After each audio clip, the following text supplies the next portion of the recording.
Hello traders, good evening. இன்றைக்கி வீடியோவை start பண்ணுறதுக்கு முன்னாடி முதல்ல உங்கள் எல்லாருக்குமே தேங்க்யூ சொல்லணும். காரணம், நேற்று ஈவினிங் பவர் கட் காரணமாக நம்மளோட வீடியோ ரொம்ப லேட்டாக தான் அப்லோட் பண்ணேன். கிட்டத்தட்ட நைட்டு 12:45 ஆகிடுச்சு அப்லோட் பண்ணுறதுக்கு. அண்ட் அதுக்கு முன்னாடி 9:45க்கு ஒரு ஷார்ட்ஸ் போட்டிருந்தேன். இந்த மாதிரி நம்ம வீடியோ அப்லோட் பண்ணுறதுக்கு லேட் ஆக போகுது அண்ட் நாளைக்கு காலையில் மேக்ஸிமம் உங்களுக்கு வீடியோ கிடச்சிடும்னு சொல்லி ஒரு ஷார்ட்ஸை வந்து போட்டிருந்தேன். காரணம் வந்து அப்டேட் பண்ணுன்றதுக்காக தான்.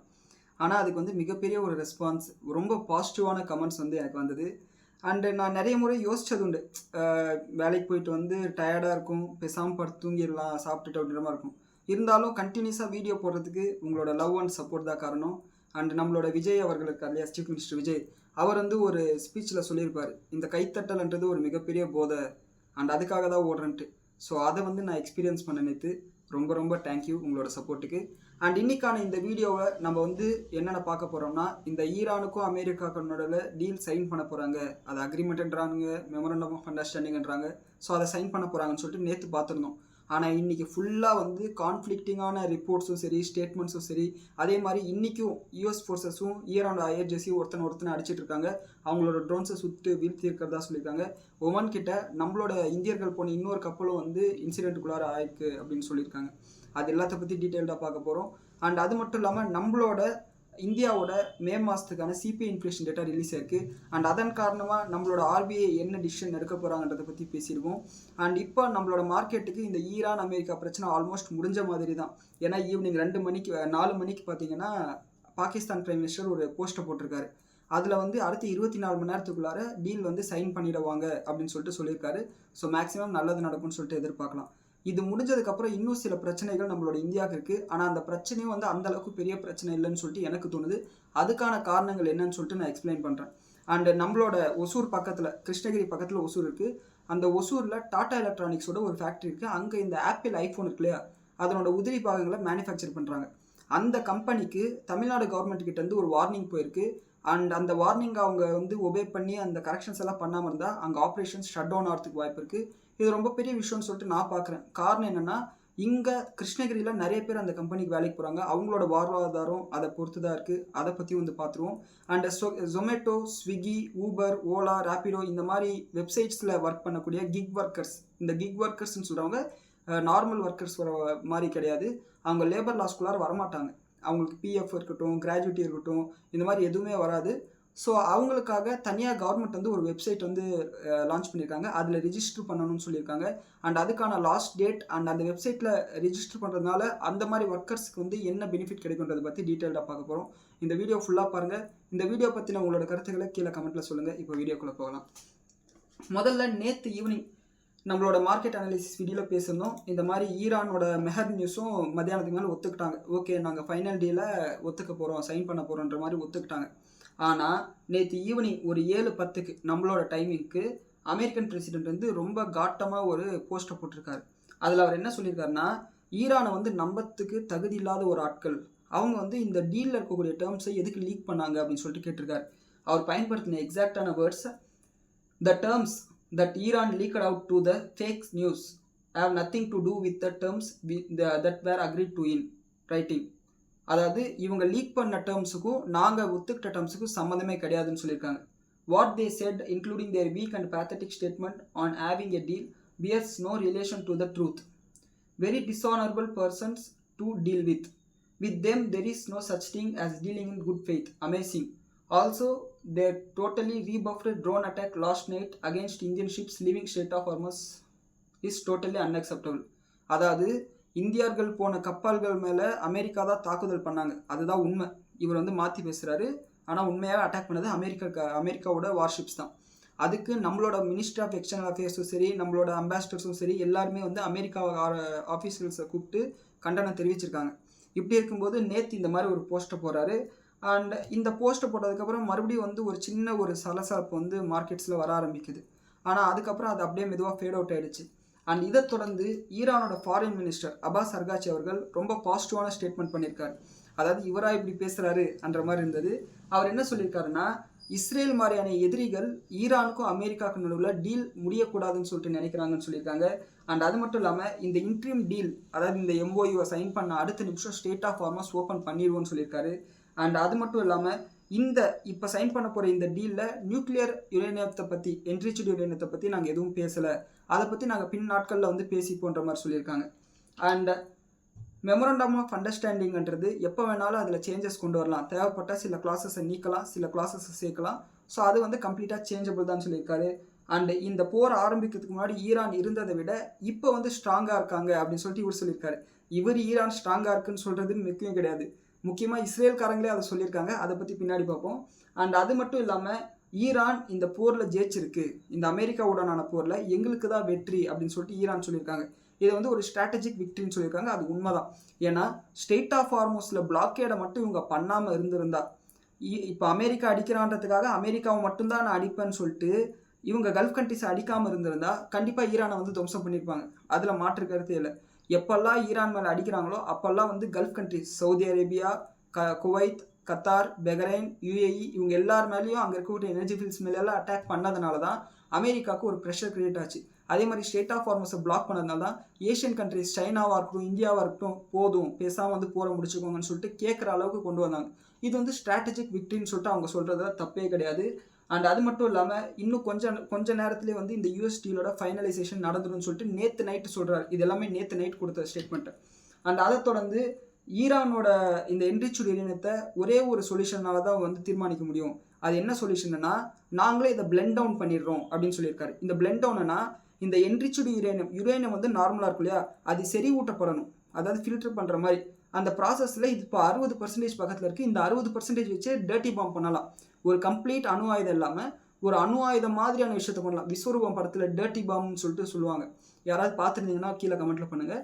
அந்த மாதிரி ஒரு டர்ட்டி பாம்பை பண்ண முடியும். இப்போ இந்த 60%ங்கிறத மறுபடியும் அவங்களோட நியூக்ளியர் பவர் பிளான்ட்லேயே போட்டு நாங்கள் வந்து அதை பவர் கன்சம்ஷனுக்கு, பவர் ப்ரொடக்ஷனுக்கு யூஸ் பண்ணிடுறோம் அப்படின்னு சொல்லிட்டு சொல்லியிருக்காங்க. இதுக்கு அமெரிக்கா ஒத்துப்பாங்களான்றது ஒரு கேள்விக்குறி தான். இப்போதைக்கு இவர் வந்து இந்த மாதிரி ஒரு ஸ்டேட்மெண்ட் பண்ணியிருக்காரு. அண்ட் அது மட்டும் இல்லாமல் இந்த டீல் சைன் ஆன உடனேயே ஈரானோட ஃப்ரீஸ் பண்ணி வச்சிருக்க அசட்ஸை வந்து ரிலீஸ் பண்ணணும்னு சொல்லியிருக்காங்க. இதுக்கு அமெரிக்கா சைடில் என்ன சொல்கிறாங்கன்னா, அவங்க வந்து எப்படி நடந்துக்கிறாங்களோ அதை பொறுத்து தான் நாங்கள் ஃபண்ட்ஸை ஃப்ரீஸ் பண்ணி வச்சிருக்கிறத ரிலீஸ் பண்ணுறதா வேணாமான்னு சொல்லிட்டு நாங்கள் பார்ப்போம்னு சொல்லியிருக்காங்க. அண்ட் யுனைடெட் அரப் எமிரேட்ஸ் வந்து $20 பில்லியன் அளவுக்கு ஃப்ரீஸ் பண்ணி வச்சிருக்கிற அசட்ஸை ரிலீஸ் பண்ணுறதா ஒத்துக்கிட்டாங்கன்னு சொல்லிட்டு ஈரான் தரப்பில் சொல்கிறாங்க. ஆனால் இதுக்கு யுஏஇ வந்து என்ன சொல்கிறாங்கன்னா, நாங்கள் அந்த மாதிரி எந்த கமிட்மெண்ட்டும் கொடுக்கணும்னு சொல்கிறாங்க. கொஞ்ச நேரத்தில் ஈரான் என்ன சொல்கிறாங்கன்னா, அவங்க கமிட்மெண்ட் கொடுத்தாங்க, இருந்தாலும் பப்ளிக்காக அதை ஒத்துக்கிறதுக்கு தயங்குறாங்க அப்படின்னு சொல்லிட்டு ஒரு ஸ்டேட்மெண்ட் பண்ணியிருக்காங்க. அண்ட் இப்போ நியூஸ் மீடியாவுக்கு வந்தோம்னா, ஈரானில் இருக்கக்கூடிய நியூஸ் மீடியாவில் ஃபார்ஸ் நியூஸ் என்ன சொல்கிறாங்கன்னா, இவங்க கொஞ்சம் ஐஆர்ஜிசிக்கு கொஞ்சம் ஃபேவரபுளான ஒரு நியூஸ் குரூப். இவங்க வந்து ஈரானோட ஃபாரின் மினிஸ்டரை அக்யூஸ் பண்ணுறாங்க. அதாவது ஈரானோட ஃபாரின் மினிஸ்டர் அமெரிக்கா சொன்ன பல கண்டிஷன்ஸ்க்கு வந்து ஒத்துக்கிட்டாங்க. அண்ட் அது மட்டும் இல்லாமல் அமெரிக்காவுக்கு நிறைய கன்செஷன்ஸ் கொடுத்துருக்காங்க. அண்ட் இதனால் நம்மளோட நெகோசியேஷன் பவர் வந்து குறைஞ்சிருச்சுன்னு சொல்லிட்டு சொல்லியிருக்காரு. நல்லா யோசிச்சு பாருங்கள். திங்கட்கிழமை ட்ரம்ப் வந்து எதுக்கு இஸ்ரேல் வந்து இவங்க மேலே அட்டாக் பண்ணணும்னு நாங்கள் டீல் முடிக்க போகிறோம்னு சொல்லிட்டு பேசிகிட்டு இருந்தார். ஆனால் செவ்வாய்க்கிழமை மத்தியானத்துக்கு மேலே அப்பாச்சி ஹெலிகாப்டரை வந்து வீழ்த்திட்டாங்கன்ற ஒரே ஒரு காரணத்தை வச்சுட்டு ஈரான் மேலே அட்டாக்ஸை ஸ்டார்ட் பண்ணுறாங்க. செவ்வாய், புதன், வியாழன், செவ்வாய், புதன், வியாழக்கிழமை நடந்த அட்டாக்ஸ் வந்து நிறுத்திடுறாங்க. இந்த 2 நாள் அட்டாக் பண்ணதுலேயே கீழே தெற்கு பகுதியில் ஆரம்பித்து வடகிழக்கு பகுதியிலேருந்து மொத்தமாக அடிச்சுட்டு சென்ட்ரல் பகுதி இஸ்பஹான் வரை வந்து போயிட்டாங்க. இப்படி தொடர்ந்து 3-4 நாள் அடிச்சிருந்தா கம்ப்ளீட்டாக மொத்தமாக அடித்து முடிச்சிருப்பாங்க. அதனால தான் ஈரானோட அரசியல் தலைமை இதுக்கு ஒத்துக்கிட்டாங்க. இத்தனை நாள் ஐஆர்ஜிசியில் அவங்க வந்து மறுத்துட்டே இருப்பாங்க, அதெல்லாம் நீ சொல்கிறது கேட்க முடியாதுன்னு சொல்லிட்டு. இப்போது ஈரானோட அரசியல் தலைமை சொல்கிறது ஐஆர்ஜிசி ஒத்துக்கிட்டாங்க. காரணம் அவங்களோட ஃபயர் பவர், அவங்களோட வெப்பன்ஸாக இருக்கட்டும், மிசைல்ஸாக இருக்கட்டும், ட்ரோன்ஸாக இருக்கட்டும், இதெல்லாம் குறைஞ்சிட்ருக்கு.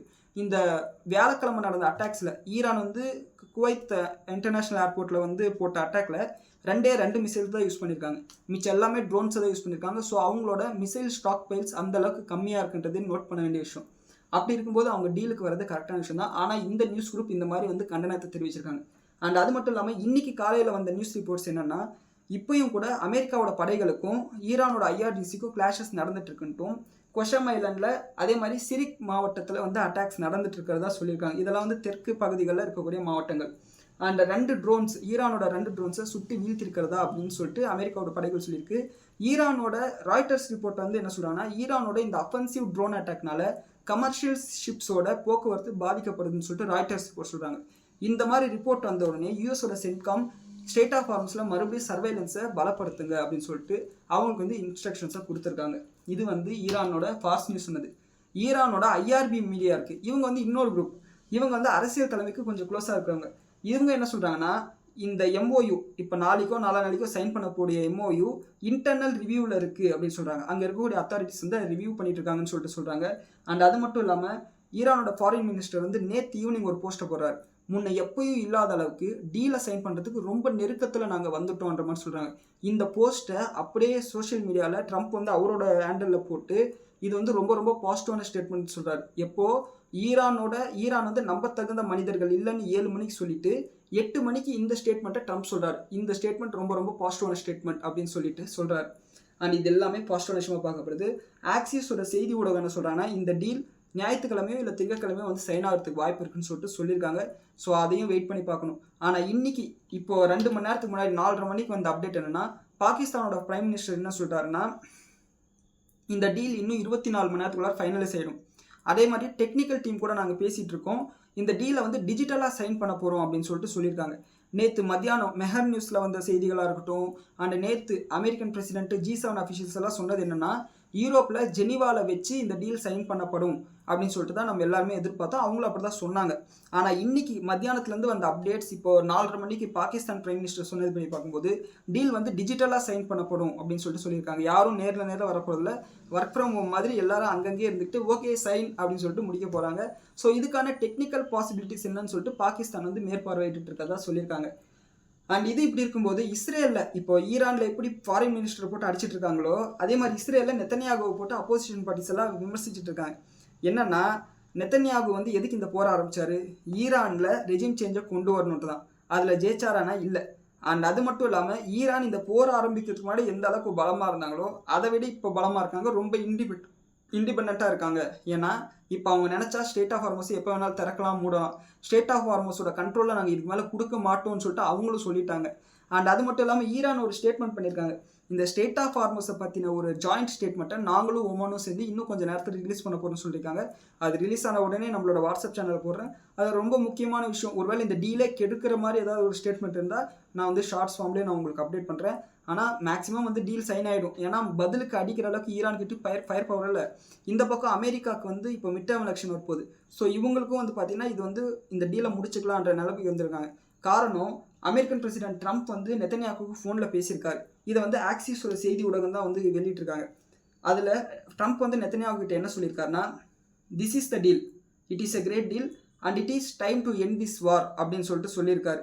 அண்ட் அது மட்டும் இல்லாமல் நெத்தன்யாகவும் பெருசாக வந்து இதுக்கு மறுப்பு தெரிவிக்கல. மறுப்பு தெரிவித்தாலும் ட்ரம்ப் ஒத்துக்கிற மனநிலைமையில் இல்லைன்னு சொல்லிட்டு அவரும் சைலண்டாக இருந்துட்டு தான் வந்து அப்டேட்ஸ் வந்திருக்கு. காரணம் என்னென்னா, போன வாரம் ஞாயிற்றுக்கிழமை நடந்த அட்டாக்ஸ் காரணமாகவே லெபனான் மேலே அடித்தாங்க. பதிலுக்கு ஈரான் வந்து இஸ்ரேல் மேலே மிசைல்ஸ் தாக்குதல்ன்றாங்க. இந்த அட்டாக்ஸ் காரணமாகவே ட்ரம்ப் வந்து இந்த அட்டாக் வேணாம்னு சொல்லிட்டு அப்போவே நிறுத்தினார். அதுக்கப்புறம் தான் அப்பாச்சி ஹெலிகாப்டர் விழுந்ததுக்கப்புறம் செவ்வாய்க்கிழமைலேருந்து மறுபடியும் அட்டாக்ஸை ஸ்டார்ட் பண்ணாங்க. ஸோ ஆல்மோஸ்ட் எல்லா சைடுமே இந்த டீலை வந்து முடிக்கிறதுக்கு வந்துட்டாங்க. இப்படி இருக்கும்போது ஈரானோட தரப்புலேருந்து ஒரு அப்டேட் வந்திருக்கு. அப்டேட் இல்லை, ஒரு இன்ஃபர்மேஷன் மாதிரி வந்திருக்கு. இந்த என்ரிச்டு யுரேனியத்தை வச்சிருக்கிறது அண்டர் கிரவுண்டில் வச்சுருக்காங்க. இந்த அண்டர் கிரவுண்டுக்கு போகிற டனல்ஸ் எல்லாத்தையும் ஈரானே வெடி வச்சு தகர்த்துருக்காங்க அப்படின்னு சொல்லியிருக்காங்க. காரணம், அமெரிக்காவோட சீல்ஸோ இல்லை வேறு ஏதாவது ஃபோர்ஸஸோ உள்ளே புகுந்து அந்த என்ரிச்டு யுரேனியத்தை எடுத்துகிட்டா என்ன பண்ணுறதுன்றதுக்காக அந்த டனல்ஸ் எல்லாம் வெடி வச்சு இவங்களே தடுத்துருக்காங்க. அந்த என்ரிச்டு யுரேனியத்தை சுற்றியும் கன்னி வெடிகளை வந்து புதைச்சி வச்சுக்கிறதா சொல்லியிருக்காங்க. ஸோ அந்தளவுக்கு வந்து ப்ரிப்பேர்டாக இருந்திருக்காங்க, எது வேணாலும் இந்த அமெரிக்காக்காரங்க பண்ணுவாங்கன்றதுக்காக. அண்ட் ஒரு மாதம் இருக்கும், அப்போ வந்து ட்ரம்ப் வந்து சொன்னார், இந்த வெனிசுலாவில் பண்ண மாதிரி நைட்டோட நைட்டாக போயிட்டு தூக்கிட்டு வர முடியாது, நம்ம யுரேனியத்தை உள்ளே போய் தூக்கணும்னா மினிமம் வந்து 1 வாரம் டைம் ஆகும், அது ஃபுல்லாக அதுக்கான ஃபெசிலிட்டிஸோடு உள்ளே புகுந்து எடுக்கணும், அது அந்தளவுக்கு பாசிபிள் இல்லை, பேசாமல் குண்டை போட்டுருவோன்னு சொல்லிட்டு 1 மாதத்துக்கு முன்னாடி பேசினார்.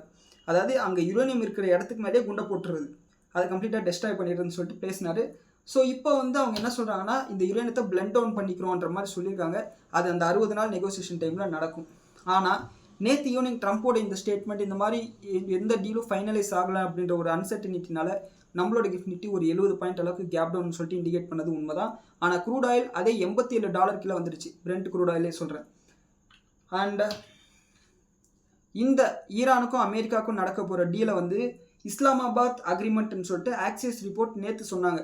ஆனால் இன்னைக்கு ஃபாரின் மினிஸ்டர், ஈரானோட ஃபாரின் மினிஸ்டர் என்ன சொல்லியிருக்காருன்னா, இதை இஸ்லாமாபாத் மெமரண்டம் ஆஃப் அண்டர்ஸ்டாண்டிங்னு சொல்லிட்டு சொல்லியிருக்காரு. இதை டிஜிட்டலாக சைன் பண்ண போகிறதா சொல்லியிருக்காங்க. இப்போ ஈவினிங் 4:30 மணிக்கு ஷெபாஸ் ஷெரீப் பாகிஸ்தானோட பிரைம் மினிஸ்டர் வந்து ஒரு போஸ்ட் போட்டிருக்காரு. அதில் அவர் என்ன சொல்லியிருக்காருன்னா, we are close to a peace deal than ever before. அதே ஈரானோட ஃபாரின் மினிஸ்டர் சொன்ன அதே statement. with finalization likely expected in next 24 hours. Pakistan is preparing for the electronic signing of peace deal immediately after, followed by technical level talks next week. We would like to thank United States of America and Islamic Republic of Iran for their ongoing commitment during the negotiation, and we extend our sincere appreciation to our brothers in the region for their support. We confident that this is historic peace deal will form a strong foundation for lasting peace அப்படின்னு சொல்லிட்டு அவர் சொல்லியிருக்காரு. அதாவது technical level tax முடிஞ்சதுக்கப்புறம் இந்த deal வந்து டிஜிட்டலாக sign பண்ண போகணும்னு சொல்லியிருக்காங்க. அண்ட் இந்த டீலுக்கான பேர் இஸ்லாமாபாத் அக்கார்ட்ஸ், அப்படி இல்லைன்னா இஸ்லாமாபாத் மெமரண்டம் ஆஃப் அண்டர்ஸ்டாண்டிங் சொல்லிட்டு சொல்லியிருக்காங்க. அண்ட் இதுதான் வந்து இப்போதைக்கு இந்த ஈரான் அமெரிக்காவில் நடந்த அப்டேட்ஸ். நேற்று ஈவினிங் 7 மணிலேருந்து இப்போ ஈவினிங் 4-5 மணின்னு வச்சுக்கோங்களேன், இது வரையும் நடந்த அப்டேட்ஸ். அண்ட் அது மட்டும் இல்லாமல் நேற்று ஆந்த்ரோபிக்கு ஒரு நெகட்டிவான விஷயம் வந்திருக்கு. ஆந்த்ரோபிக்கு நெகட்டிவ்னா இந்தியன் ஐடி கம்பெனிஸ்க்கு, ட்ரெடிஷ்னல் ஐடி கம்பெனிஸ்க்கு பாசிட்டிவான விஷயம் என்னென்னா, அமெரிக்கன் கவர்மெண்ட் ஆந்த்ரோபிக்கோட டூல்ஸை இந்தியாவிலேருந்தோ இல்லை மற்ற நாடுகள்லேருந்தோ வேலைக்கு வந்திருக்காங்களே அவங்க பயன்படுத்தக்கூடாது, காரணம் நேஷ்னல் செக்யூரிட்டி இஷ்யூஸ் அப்படின்ற மாதிரி சொல்லிட்டு தடை சொல்லியிருக்காங்க. அதனால் ஆந்த்ரோபிக் அந்த மாதிரி யூசர்ஸுக்கு இந்த ஆந்த்ரோபிக்கோட டூல்ஸ் மைத்தோஸ் 5 இருக்கட்டும், ஃபேபிள் 5 இருக்கட்டும், இதை யூஸ் பண்ணக்கூடாதுன்னு சொல்லிட்டு அந்த பர்மிஷன் வந்து ரிஸ்ட்ரிக்ட் பண்ணியிருக்காங்க. இது ஆந்த்ரோபிக்கு நெகட்டிவான விஷயம்னு கேட்டிங்கன்னா கண்டிப்பாக நெகட்டிவான விஷயம் தான். இதனால் அவங்களோட ஆப்ரேஷன்ஸ் பாதிக்கப்படும். அவங்களோட கிளைண்ட்ஸில் வேறு ஏதாவது பிஸ்னஸ் பண்ணுறவங்க, இப்போ உதாரணத்துக்கு நான் வந்து அமெரிக்காவில் ஒரு கம்பெனி வச்சுருக்கேன். என்னோட கம்பெனியில் ஒரு 100 பேர் இருக்காங்க. அதில் 60 பேர் வந்து இந்தியாவிலே இல்லை மற்ற நாடுகள்லேருந்து வேலைக்கு வந்திருக்காங்க. இவங்க எல்லாருக்கும் இந்த ஆந்த்ரோபிக்கை யூஸ் பண்ணக்கூடாதுன்னு சொல்லிட்டா, 100 பேரில் 60 பேர் வேலை செய்யக்கூடாதுன்னா பாக்கி 40 பேருக்கு நான் ஏன் சாஃப்ட்வேர் ஆகணும் போயா அப்படின்னு சொல்லிட்டு அனுப்பிடுவேன் இல்லையா. ஸோ இது ஆந்த்ரோபிக்கு நெகட்டிவான விஷயம் தான். ஆனால் ஆந்த்ரோபிக் என்ன சொல்லியிருக்காங்கன்னா, இந்த ஆந்த்ரோபிக்கோட மைத்தாஸ் 5 இருக்கட்டும், ஃபேபிள் 5 இருக்கட்டும், இதை வந்து இதனோட ஆப்ரேஷன்ஸையும் இதனோட எஃபிஷியன்சியும் அமெரிக்கா வந்து தப்பாக அண்டர்ஸ்டாண்ட் பண்ணியிருக்காங்க அப்படின்னு சொல்லியிருக்காங்க. ஸோ இது கிளியர் ஆகிறதுக்கு கொஞ்சம் நாள் ஆகும். அண்ட் அது மட்டும் இல்லாமல் நேற்று மெட்டா வந்து ஒரு அறிவிப்பு கொடுத்துருக்காங்க. அவங்களோட ஐடி எம்ப்ளாயிஸை நீங்கள் ஏஐ யூஸ் பண்ணாதீங்க, ஏன்னா இந்த ஏஐ யூஸ் பண்ணுறதுனால பில்லியன்ஸ் ஆஃப் டாலர்ஸ் நமக்கு எக்ஸ்பென்ஸ் ஆகுது. ஸோ ஏஐ யூஸ் பண்ணுறதை கம்மி பண்ணுங்கன்னு சொல்லியிருக்காங்க. இதுவும் ட்ரெடிஷ்னல் ஐடி கம்பெனிஸ்க்கு பாசிட்டிவான விஷயமாக பார்க்கப்படுது. அண்ட் நேற்று இலான் மஸ்கோட ஸ்பேஸ் எக்ஸ் நிறுவனம் வந்து லிஸ்ட் ஆச்சு ஸ்டாக் மார்க்கெட்டில். ஸோ லிஸ்டிங் வந்து சூப்பராக நடந்தது. அண்ட் அது மட்டும் இல்லாமல் இந்த லிஸ்ட் ஆனதுனால 4400 மில்லினியர்ஸை வந்து உருவாக்கியிருக்கிறதா வந்து அப்டேட் வந்திருக்கு. அதாவது என்னென்னா, இந்த மாதிரி அமெரிக்காவில் இருக்கக்கூடிய கம்பெனிஸ் வந்து ஸ்டார்ட் அப் கம்பெனிஸ் என்ன பண்ணுவாங்கன்னா, அவங்க கம்பெனி ஆரம்பிக்கும் போது சம்பளம் கொடுக்க மாட்டாங்க, ஷேர்ஸாக கொடுத்துருவாங்க. உதாரணத்துக்கு இப்போ ஃபேஸ் வேல்யூன்னு சொல்லலாம் நம்ம ஸ்டாக் மார்க்கெட்டில். இந்த மாதிரி நீ வந்து மாதம் 30,000 ரூபாய் சம்பளம் வாங்குறீன்னா, நீ 30,000 ரூபாய் காசு கொடுக்காத, 30,000 ரூபாய்க்கு பதில் 3000 ஷேர்ஸை வாங்கிப்பேன். இப்போ உதாரணத்துக்கு விப்ரோவே இருக்குன்னு வச்சுக்கோங்க, அந்த கம்பெனியில் 3000 ஷேர்ஸ்ன்னு சொல்லிட்டு ஒரு 5 வருஷத்துக்கு மாதம் 3000 ஷேர்னா ஒரு வருஷத்துக்கு 36,000 ஷேர், 5 வருஷத்துக்கு 1,80,000 ஷேர் சொல்லிட்டு வாங்கியிருக்கீங்கன்னு வச்சுக்கோங்களேன்.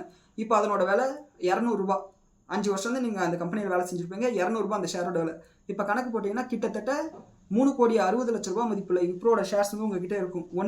அதுலேருந்து கிடைக்கக்கூடிய டிவிடெண்ட்ஸ் எல்லாத்தையுமே பார்த்தா மிகப்பெரிய வெல்த் கிரியேட் ஆகிருக்கும். அந்த மாதிரி நிறைய பேர் வந்து அங்கே வேலை செஞ்ச ஸ்டாஃப்ஸ் வந்து மிகப்பெரிய மில்லியனர்ஸாக மாறி இருக்காங்க. அண்ட் அது மட்டும் இல்லாமல் அந்த வெல்டர்ஸாக இருக்கட்டும், கேஃப்டேரியா இருக்கட்டும், எல்லாருக்குமே தௌசண்ட்ஸ் ஆஃப் ஷேர்ஸ் வந்து ஹோல்ட் பண்ணிட்டு இருக்கதா சொல்லியிருக்காங்க. இது பாசிட்டிவான விஷயம். நம்ம இந்தியாவிலேயும் இந்த மாதிரி சிஸ்டம்ஸ் எல்லாம் கார்ப்பரேட் கம்பெனிஸில் இருக்குது. பெரிய பெரிய ஐடி கம்பெனிஸில் ஷேர் வந்து எம்ப்ளாயி ஸ்டாக் ஆப்ஷன் ஸ்கீம்ஸ் எல்லாம் இருக்குது. ஆனால் நம்மள மாதிரி சின்ன கம்பெனிஸில் வேலை செய்யறவங்களுக்கு அந்த ஆப்ஷன் கிடையாது. அண்ட் அடுத்து யூஎஸ் மார்க்கெட் வந்து நேற்று பாசிட்டிவாக முடிஞ்சிருக்கு. இந்த ஈரான் பீஸ் டீலாக இருக்கட்டும், அண்ட் இதனோட ரிஃப்ளெக்ஷனாக வந்து அவங்களோட இன்ஃப்ளேஷன் குறையுன்னு சொல்லிட்டு ஒரு நம்பிக்கையில் வந்து யூஎஸ் மார்க்கெட் பாசிட்டிவாக முடிஞ்சிருக்கு. அவங்களோட டவ் ஜோன்ஸ் 0.7% அளவுக்கு பாசிட்டிவாகவும், நாஸ்டாக் 0.64% அளவுக்கு பாசிட்டிவாகவும், S&P 500 1/2% பாசிட்டிவாக முடிஞ்சிருக்கு. அண்ட் கோல்டு ப்ரைஸஸ் $4,220 முடிஞ்சிருக்கு. அண்ட் பிரெண்ட் க்ரூட் ஆயில் $86.79 முடிஞ்சிருக்கு. அண்ட் WTI க்ரூட் ஆயில் வந்து $84.28 முடிஞ்சிருக்கு. இந்த மாதிரி க்ரூட் ஆயிலோட விலை விழுறது அங்கே பணவீக்கத்தை கம்மி பண்ணும், அங்கே இன்ஃப்ளேஷனை கம்மி பண்ணும். அங்கே இன்ஃப்ளேஷனை கம்மி பண்ண யூஎஸ் ஃபெடரல் ரிசர்வ் ரேட்ஸை ஹைக் பண்ண மாட்டாங்க. இது பாசிட்டிவான விஷயம். அண்ட் இன்னொரு பயம் என்னென்னா, இப்போ இந்த பிரச்சனை முடிஞ்சிருச்சு, இந்த ஈரான் அமெரிக்கா பிரச்சனை முடிஞ்சிருச்சு. அடுத்த பிரச்சனைன்னு பார்த்தோம்னா, அடுத்த வாரம் ஜூன் 16 யூஎஸோட ஃபெடரல் ரிசர்வோட மீட்டிங் நடக்க போகுது. அதில் ரேட் ஹைக் பண்ணிடுவாங்களோ அப்படின்ற ஒரு பயம் இருக்குது. ஏன்னா கெவின் வாஷ் வந்ததுக்கப்புறம் நடக்க போகிற முதல் ஃபெடரல் மீட்டிங் இது. ஆனால் என்னை பொறுத்தவரை ரேட் ஹைக் பண்ணுறதுக்கான வாய்ப்புகள் ரொம்ப கம்மி. காரணம், போன வாரம் தான் ஒரு செய்தியை படித்தேன். அமெரிக்காவோட டெப்ட் வந்து 39 லட்சம் கோடி டாலர்ஸாக வந்து இன்க்ரீஸ் ஆயிருக்குன்னு சொல்லியிருக்காங்க. இதை நம்மளோட இந்திய ரூபாவில் மதிப்பிடணும்னா இது பக்கத்தில் 2 சைபர் சேர்த்திக்கோங்க. $39 ட்ரில்லியன் 39 லட்சம் கோடி டாலர்ஸ். இது இந்திய ரூபாவில் நம்ம கன்வெர்ட் பண்ணால் இன்னும் அதிகம். ஸோ இந்த அளவுக்கு கடன் இருக்கும்போது ஆல்ரெடி அவங்களோட ட்ரெஷரி ஈல்ட்ஸே 4.5% பக்கத்தில் ஈல்டு கொடுத்துட்ருக்கு. இந்த 39 லட்சம் கோடிக்கு 4.5% வட்டி கட்டணும்னா எவ்வளோ பெரிய வட்டி தொகை? கிட்டத்தட்ட $1.5 லட்சம் கோடி வட்டி மட்டுமே கட்டணும் வருஷத்துக்கு. ஸோ இது மறுபடியும் அமெரிக்காவோட டெப்ட்டை அதிகப்படுத்திட்டு போகும். பத்தாவதுக்கு இவங்களும் இன்ட்ரெஸ்ட் ரேட்டை ஏற்றிட்டாங்கன்னா அது இன்னும் அமெரிக்காவுக்கு தான் கஷ்டத்தை உண்டாக்கும். ஸோ அதனால் அது ஏற்ற மாட்டாங்க, ஆனால் குறைக்கவும் மாட்டாங்க இந்த இன்ஃப்ளேஷன்லாம் கண்ட்ரோல் ஆகிற வரையும். ஸோ அதுதான் என்னோட அசம்ஷன். ஸோ மேக்ஸிமம் இந்த வாரம் ஃபுல்லாக வந்து நிஃப்டி மேலே இந்த ப்ரெஷர் இருக்கலாம். அண்ட் இந்த ஈவெண்ட் முடிஞ்சதுக்கப்புறம் இதில் ரேட் ஹைக் பண்ணலைன்னா நம்மளோட மார்க்கெட் ஃபர்தராக ரேலி ஆகிறது வாய்ப்பு இருக்குது. அண்ட் அடுத்த வாரம் G7 மீட்டிங் வந்து யூரோப்பில் நடக்க போகுது. அண்ட் அதில் நம்மளோட பிரைம் மினிஸ்டர் மோடியும் ட்ரம்ப்பும் பேசுகிறதுக்கு நிறைய வாய்ப்புகள் இருக்குது. அப்படி பேசினாங்கன்னா ட்ரேட் டீல் பற்றி, இந்த H1B விசாவை பற்றி, அண்ட் அதே மாதிரி பாகிஸ்தானோட கொஞ்சம் க்ளோஸாக போயிட்டே இருக்காங்க. பாருங்கள், இப்போ இந்த டீலுக்கே வந்து இஸ்லாமாபாத் மெமரண்டம் ஆஃப் அண்டர்ஸ்டாண்டிங் சொல்லிட்டு பேர் வச்சுருக்காங்க. ஸோ இதை வந்து கொஞ்சம் கட் பண்ணணும், அதுதான் நம்ம நாட்டுக்கு நல்லது. ஏன்னா மேலே நார்த்தில் பாகிஸ்தான்காரனோட நமக்கு வந்து கிளாஷஸ் வந்து ஏற்பட்டுட்டு தான் இருக்குது. அண்ட் பத்தாவதுக்கு போன வாரம் ஆப்கானிஸ்தான் மேலேயும் வந்து அட்டாக் பண்ணியிருக்காங்க பாகிஸ்தான். 13 தாலிபான்ஸ் வந்து கொல்லப்பட்டிருக்காங்க. ஸோ அவங்களோட அட்டகாசமும் கொஞ்சம் அதிகமாக இருக்குது. அண்ட் பத்தாவதுக்கு இந்த மாதிரி இவங்க பேர்லேயே ஒரு டீல் நடந்துச்சுன்னா இன்னும் வந்து கொம்பு முளைச்ச மாதிரி ஆகிடும். ஸோ அதையும் வந்து கண்ட்ரோல் பண்ணணும். அண்ட் நேற்று நம்மளோட இந்தியாவோட மே மாதத்துக்கான சிபிஐ இன்ஃப்ளேஷன் டேட்டா ரிலீஸ் ஆயிருக்கு. அண்ட் இந்த இன்ஃப்ளேஷன் டேட்டா சொல்கிற பாருங்கள், ஓவரால் சிபிஐ இன்ஃப்ளேஷன் 3.9% இருக்குது. கிட்டத்தட்ட 35 பேசிஸ் பாயிண்ட்ஸ் அளவுக்கு இன்க்ரீஸ் ஆயிருக்கு. 45 பேசிஸ் பாயிண்ட்ஸ் இன்க்ரீஸ் ஆயிருக்கு. அண்ட் இது லாஸ்ட் 16 மாதத்துல இதுதான் அதிகம்னு சொல்லியிருக்காங்க. அண்ட் ஃபுட் ப்ரைஸ் இன்ஃப்ளேஷன் பார்த்தோம்னா 4.78% இருக்குது. இது வந்து 58 பேசிஸ் பாயிண்ட்ஸ் இன்க்ரீஸ் ஆயிருக்கு. அண்ட் கோர் இன்ஃப்ளேஷன் பார்த்தோம்னா 3.8%. And rural inflation 4.25%. Urban inflation 3.53% increase ஆயிருக்கு. நீங்கள் நல்லா பார்த்தீங்கன்னா ரூரல் இன்ஃப்ளேஷனும் அதிகமாக இருக்குது. அதுக்கான காரணம் வந்து ஃபெர்டிலைசர்ஸோட விலை அதிகமானது. அது மட்டும் இல்லாமல் மான்சூனோட பருவமழை வந்து பொய்த்து போயிருக்கு. ஏன்னா ஜூன் 4ஆம் தேதி கேரளாவில் தென்மேற்கு பருவமழை ஆரம்பிக்கும்னு சொன்னாங்க. ஆனால் ஜூன் 4ஆம் தேதி ஆரம்பிக்கவே கிடையாது. கிட்டத்தட்ட நேற்று தான் வந்து லேசாக நம்ம ஊர்லலாம் மழை பெய்ய ஆரம்பிச்சது. ஸோ மழை வந்து அந்தளவுக்கு பெய்யலை. இதனால் பெரிய அளவுக்கு வந்து கேரிஃப் சீசன் வந்து இருக்குமான்றது ஒரு சந்தேகமாக இருக்குது. ஸோ அதனாலே வந்து உணவுப் பொருட்களோட விலை வந்து அதிகமாகும். ஸோ இதையும் வந்து நோட் பண்ணிக்கோங்க. அண்ட் இது தொடர்ந்து நம்மளோட RBI என்ன முடிவு எடுக்க போகிறாங்கன்றது ஒரு கேள்வியாக இருக்குது. அண்ட் அடுத்து ஒசூர் பக்கத்தில் டாடா எலக்ட்ரானிக்ஸோட கம்பெனி ஒன்று இருக்குது. அண்ட் அந்த கம்பெனியில் ஒரு இஷ்யூஸை வந்து நம்மளோட தமிழ்நாடு கவர்மெண்ட் வந்து வார்னிங்காக கொடுத்துருக்காங்க. என்னென்னா, இந்த டாடா கம்பெனியிலேருந்து கழிவு நீர் இருக்குது பார்த்தீங்களா, அது வந்து பக்கத்தில் மழைநீர் சேகரிக்கக்கூடிய ஒரு குளம் ஒன்று இருக்குது. அந்த குளத்தில் டைரெக்டாக விட்டுருக்காங்க. அண்ட் அந்த குளத்தில் நிறைஞ்சி பக்கத்தில் இருக்கக்கூடிய மற்ற விவசாய கிணறுகள் இருக்கு இல்லையா, அந்த கிணத்துக்குள்ளேயே இந்த கண்டாமினேட்டட் வாட்டர் வந்து போயிருக்கு. இது சீரியஸாக அங்கே என்விரான்மெண்டல் இஷ்யூஸை வந்து ரைஸ் பண்ணியிருக்கு. இதனால் இவங்களுக்கு வந்து ஒரு வார்னிங்கை கொடுத்துருக்காங்க. அண்ட் இந்த வார்னிங்கை அவங்க ஃபாலோ பண்ணி இதுக்கான மெஷர்ஸ் அவங்க எடுக்கலைன்னா இவங்களோட ஆப்ரேஷன் ஷட் டவுன் ஆகிறது கூட வாய்ப்பு இருக்குது. இது வந்து அங்கே வேலை செய்கிற கம்பெனியில் வேலை செய்யக்கூடிய எம்ப்ளாயிஸ்க்கு வந்து ரொம்ப பெரிய நெகட்டிவான விஷயம். ஏன்னா எங்கள் ஊரில் நிறைய பேர் டாடா கம்பெனியில் வேலைக்கு போகிறாங்க. ஸோ அவங்களோட வாழ்வாதாரம் அதை நம்பி தான் இருக்குது. ஸோ பார்த்து என்ன நடக்குதுன்னு பார்க்கணும். மேக்ஸிமம் வந்து நிறுத்த மாட்டாங்க. ஏன்னா இந்த கம்பெனியில் ஆப்பிள் ஐஃபோனோட உதிரி பாகங்கள் இருக்கு இல்லையா, அதை வந்து உற்பத்தி செய்கிறாங்க. ஸோ இது தடைப்படாமல் இருக்கிறதுக்கு என்ன பண்ணணுமோ அதை டாடா கம்பெனி பண்ணணும்னு சொல்லிட்டு எதிர்பார்க்கலாம். அண்ட் இவங்க டாடா இதுக்கான ரிப்ளைவாக என்ன சொல்கிறாங்கன்னா, இண்டிபெண்ட்டாக நாங்கள் டெஸ்ட் பண்ணி பார்க்கும்போது என்விரான்மெண்டல் நார்ம்ஸை கம்ப்ளைண்ட் பண்ணியிருக்கு. அதாவது என்விரான்மெண்டல் நார்ம்ஸை மீறி எதுவும் செயல்படலைன்னு சொல்லியிருக்காங்க. இருந்தாலும் எதுவும் பெருசாக நடக்காதுன்னு சொல்லிட்டு நம்ம நம்புவோம். அண்ட் அடுத்து கவர்மெண்ட் வந்து இ-ஸ்ரம் அப்படின்ற ஒரு போர்ட்டல் வந்து ஓப்பன் பண்ணியிருக்காங்க. இதில் கிக் ஒர்க்கர்ஸ், அதாவது ஸ்விக்கி, ஜொமேட்டோ, ஊபர், ஓலா, ரேபிடோ இந்த மாதிரி கிக் ஒர்க்கர்ஸ் எல்லாருமே அதில் ரிஜிஸ்டர் பண்ணுன்னு சொல்லியிருக்காங்க. இந்த கிக் ஒர்க்கர்ஸ்னா யாருன்னா, இவங்க வந்து நார்மல் ஒர்க்கர்ஸ் கிடையாது. இப்போ நார்மல் ஒர்க்கர்ஸ்னால் காலையில் 9 மணிக்கு வேலைக்கு போவாங்க, சாயங்காலம் 6 மணிக்கு 7 மணிக்கு வீட்டுக்கு வந்துடுவாங்க, மாதம் சம்பளம் வரும், ஞாயிற்றுக்கிழமை லீவ் இருக்கும், லேபர் லாஸ் எல்லாம் இவங்களுக்கு வந்து அப்ளிகபிளாக இருக்கும். இவங்க வந்து நார்மல் ஒர்க்கர்ஸ். ஆனால் இந்த கிக் ஒர்க்கர்ஸ்க்கு இந்த மாதிரி எந்த ரூல்ஸ் இருக்காது. அவங்க விருப்பப்பட்ட போது வேலை செய்யலாம், அவங்க விருப்பப்பட்ட ஆர்டர்ஸை செலக்ட் பண்ணலாம். இப்போ எனக்கே வந்து நான் வந்து ஒரு ஜொமேட்டோவில் வேலை செய்யணும்னு வச்சுக்கோங்களேன், 20 கிலோமீட்டர் தள்ளி வந்து ஒரு ஆர்டர் போட்டிருக்காங்க. உதாரணத்துக்கு அந்த ரோட்டில் போகிறதுக்கு எனக்கு விருப்பம் இல்லைன்னா எனக்கு பிடிக்காத ஒரு ஆளுக்கு வந்து ஆர்டர் போட்டிருக்காங்க. அந்த ஆர்டரை நான் ஏற்றுக்க மாட்டேன்னா அதை கேன்சல் பண்ணிக்கலாம். இந்த மாதிரி இருக்கக்கூடிய ஒர்க்கர்ஸை கிக் ஒர்க்கர்னு சொல்லுவாங்க. இவங்க வந்து இத்தனை நாள் அன்ஆர்கனைஸ்டு செக்டார்ஸில் தான் இருந்தாங்க. அதாவது அன்ஆர்கனைஸ்டு லேபர் ஃபோர்ஸாக தான் இருந்தாங்க. இவங்களுக்கும் கரெக்டான லேபர் லாஸை கொண்டு வரணுன்றதுக்காக கவர்மெண்ட் வந்து இந்த இனிஷியேட்டிவ் எடுத்திருக்காங்க. அண்ட் இதை வந்து ஜூன் 21 இந்த வெப்சைட்டில் போய் பதிவு பண்ணி ஆகணும். இப்படி பண்ணுறது மூலிமா கவர்மெண்ட் இவங்களுக்காக சில லேபர் லாஸை கொண்டு வரதுக்கான முதல் ஸ்டெப்பாக இது இருக்கிறதுக்கு வாய்ப்பு இருக்குது. நீங்கள் ஒரு வேலை இந்த வீடியோ பார்த்துட்டு இருக்க யாராவது இந்த சொமேட்டோ, ஸ்விக்கியில் வேலை செஞ்சீங்கன்னா உங்களோட கம்பெனியில் இந்த மாதிரி ரிஜிஸ்டர் பண்ணணும் அப்படின்னு சொல்லிட்டு ஏதாவது சொன்னாங்களான்னு சொல்லிட்டு விசாரிச்சுக்கோங்க. அப்படி இல்லைன்னா நீங்களே இதை வாலண்டரியாக போய் பண்ணணுமான்னு சொல்லிட்டு விசாரிச்சுக்கோங்க. ஸோ இதை வந்து கண்டிப்பாக பண்ணிடுங்க. இது உங்களுக்கு நல்லது. ஏன்னா PF, ESI இந்த மாதிரி ஏதாவது பெனிஃபிட்ஸ் கூட கொடுக்கறதுக்கு வாய்ப்பு இருக்குது, பார்த்துக்கோங்க. அண்ட் இதுதான் இன்றைக்கான மார்க்கெட்டில் நடந்த முக்கியமான நிகழ்வுகள். அண்ட் மேக்ஸிமம் நாளைக்கு வந்து இந்த டீல் பற்றின செய்திகள் இவ்வளோ நேரத்துக்கு நாளைக்கு இந்த நேரத்துக்கு வந்துடும். அண்ட் அதை பற்றி நாளைக்கு வீடியோவில் பார்த்துக்கலாம். அண்ட் இந்த வீடியோ பற்றின உங்களோட கருத்துக்களை கீழே கமெண்ட்டில் சொல்லுங்கள். இந்த வீடியோ உங்களுக்கு பயனுள்ளதாக அமைஞ்சிருக்குன்னா இந்த வீடியோக்கு ஒரு லைக் கொடுங்க. நன்றி, வணக்கம்.